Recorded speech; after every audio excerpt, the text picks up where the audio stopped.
When a foundry does a patina, for typical artists, they try to make each piece exactly the same. Where when I'm doing a patina and I'm just kind of grooving along, when I see something that hits or a chemical reacts in a certain way to a certain spot on the piece, it looks cool. I just love to leave it and go with it. So it's real hard for me to make each piece look the same. Each piece is although it's in a series, is going to have its own identity and its own look.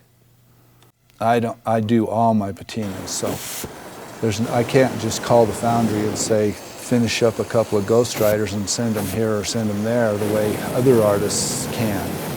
The chemicals that I'm using are basically elements, or the green color is cupric or copper. I have two shades of iron oxide, so I have kind of a browner one and then a redder one. The redder one is made of, they make it here, they make it of nails, and just put some acid in with the nails, and then there's a black, and that's basically your palette. So, but you can make a lot of different colors with those. This is a life-size monument I just finished this summer. It's called Ghost Rider.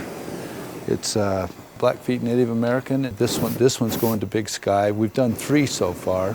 With a monument, the value kind of goes by how many there is in the additions.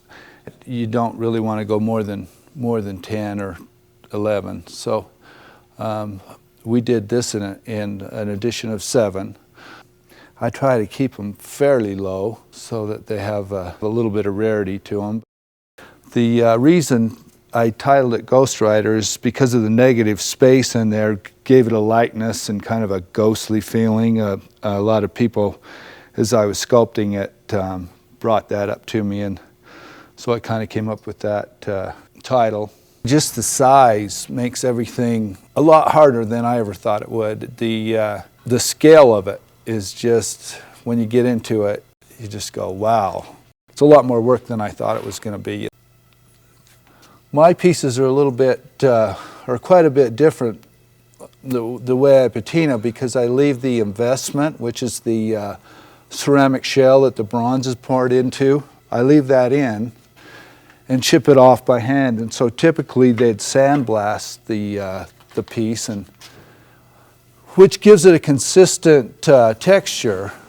But where I don't have it sandblasted, I have a bunch of different textures. I try to make my pieces look like they've been buried in the desert for 100 years. When someone says, geez, that piece looks old, that's a compliment to me, because I want it to look like it's weathered, and there's stuff down in the cracks, and that it just has an organic feel to it.